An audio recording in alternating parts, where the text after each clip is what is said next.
3 tahun sebelumnya, Nyai Roro Sembadra Singadimejo mengangkat sedikit jarik sutranya yang melambai menyapu lantai marmer tua di Wisma Nugara Wetan. Sudah berapa lama dia tidak bertandang ke rumah ini? Seperti berbulan-bulan. Nyai Sembadra memandangi perobatan usang yang menghiasi setiap sudut Nugraha Wetan. Lusuh, tua, dan sedikit ketinggalan zaman. Kalau barang antik, Nyai Sembadra pasti tahu betapa kuno dan anggunnya perabotan tersebut. Tapi, perabotan di rumah ini seperti mengabarkan cerita pilu mengenai penghuninya. Nyai Sembadra bersyukur, tidak menjadi penghuni rumah ini. Tidak berdarah Nugraha The Weish. Dirinya, cukup berharga dan bermartabat dengan darah biru murni keturunan Keraton Kasunanan. Walau saat ini, ia berdomisili di sebuah kota kecil yang ramai dan berbau amis di tepi dermaga. Saat ia menaiki tangga yang ditutup dengan karpet tebal nan usang, Nyai Sembadra masih bisa mengetukkan sandal kulitnya sehingga tetap berbunyi klak-klok. Itu ciri khas. Nyai Sembadra tidak mungkin menghilangkan bunyi khas sandal kulit berhak 5 cm tersebut. Sebelum membuka kenop pintu yang terbuat dari kuningan berkelas tinggi, Nyai Sembadra merapikan wiron kebaya dan jariknya. Kerudung sutranya yang tidak menutupi dada dibiarkan berjuntai indah di sisi lengannya. Ia mengucapkan salam dan menemukan keponakan-keponakannya di dalam ruang santai berukuran 6 kali 8 meter. Keempat gadis di usia mekar itu duduk dengan anggun dan tertata. Mengenakan gamis bertumpuk sederhana namun memiliki desain pas. Tapi, tentu saja keindahannya tidak bisa menyamai jarik dan kebaya yang dipakainya saat ini. Nyai Sembadra tersenyum puas. Mereka juga tidak mengenakan batik sutra. Ia tidak kaget dengan hal ini. Ibu mereka adalah Roro Ayu Laksmita, desainer tanggung di kota ini. Ia lebih menyukai menyebut adiknya sebagai desainer ketimbang tukang jahit. Karena toh, Ayu Laksmita memiliki butik walau tidak terlalu laris. Keponakan-keponakannya mewarisi darah ningrat dari adiknya, Ayu Laksmita, sementara papa mereka adalah Noel The Weish alias Nugraha The Weish. Lelaki berdarah Belanda yang konon juga memiliki darah royal. Tapi, itu tidak penting lagi karena laki-laki bule itu sudah meninggal sejak 10 tahun lalu. Meninggalkan warisan yang tidak terlalu banyak. Hidup Ayu Laksmita dan kelima anaknya sungguh membuatnya nestapa. Walau Nyai Sembadra sering disebut tinggi hati, tapi ia tidak bisa membiarkan adik perempuannya itu menanggung semuanya sendiri.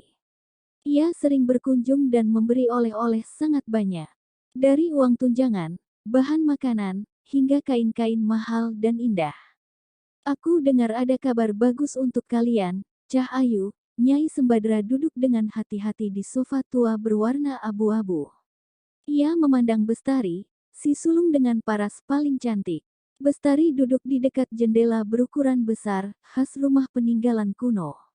Wajahnya yang klasik, dengan hidung ramping, mata biru, dan kulit pualam sering membuat banyak laki-laki salah tingkah.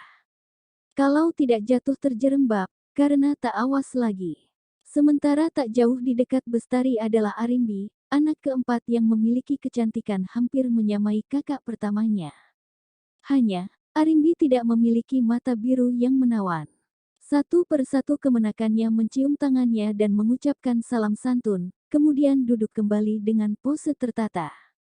Hal ini seperti sudah dilakukan ribuan kali, tidak ada suara berisik ataupun hal-hal memalukan lainnya. Nyai Sembadra menyunggingkan senyum lega. Bude Nyai, sebelumnya dalam mohon maaf karena Mama tidak bisa menemui Bude. Bestari yang berpembawaan serius tampak berwajah murung. Ya, tidak apa-apa, Nduk. Mama kan sedang ada meeting dengan klien. Apa tidak ada yang mendampingi Mama? Jawab perempuan paruh baya itu dengan wajah maklum. Kami, semua, diminta menyambut Bude Nyai. Kami juga kangen sama Bude, Lara menjawab dengan sopan. Sebelum berkata, ia sudah menutup buku di pangkuannya. Lara adalah anak kedua, memiliki paras mirip Ayu Laksmita, tidak ada garis-garis keturunan Eropa di wajahnya. Berbeda dengan keempat saudarinya yang lain. Namun, Lara memiliki tubuh ramping nan semampai yang memesona. Dengan mata hitam kelam, kulit sawo matang, dan garis wajah eksotis. Gendis, yang duduk sembari memegang kain sulaman, tersenyum.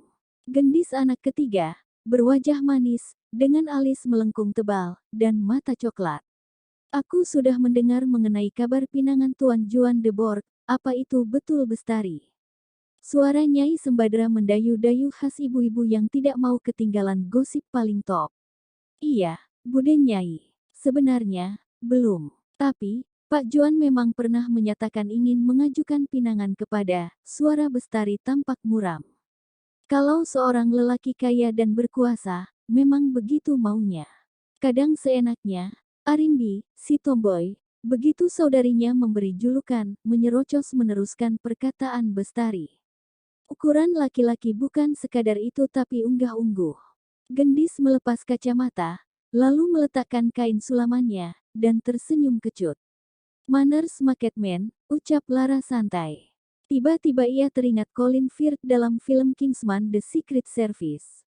Wajah Nyai Sembadra berkerut. Ada apa ini? Kalian tahu kan, jika Tuan Juan de Borg itu seorang yang sangat kaya. Ia memiliki beberapa perusahaan yang Bude Nyai sendiri bingung menyebutkan mana saja. Nyai Sembadra mengusap peluh di dahinya dengan sapu tangan sutera. Mungkin pendingin ruangan sudah agak soak, karena suhu udara tidak dingin malah terasa sumuk dan lembab. Mungkin maksud Bude Nyai mas kawin Pak Juan nanti sangat banyak. Komentar Arimbi. Pembahasan harta untuk jodoh rasanya kurang pas, Gendis terlihat gemas. Bestari merasa muak jika harus membicarakan masalah harta dan kekayaan. Ia sedang sedih dan pilu. Pembahasan harta rasanya tidak mampu membuat dirinya senang. Pak Juan itu kabarnya seorang bujang lapuk. Lara tersenyum penuh arti. Maksudnya perjaka tua yang tidak laku. Komentar Woro Lestari, si bungsu yang suka berfilosofi. Ia baru masuk ruangan karena pulang sekolah. Setelah menyalami Nyai Sembadra, Woro Lestari duduk dengan anggun. Untuk ukuran anak sekolah, perilaku Woro Lestari mungkin sedikit kuno.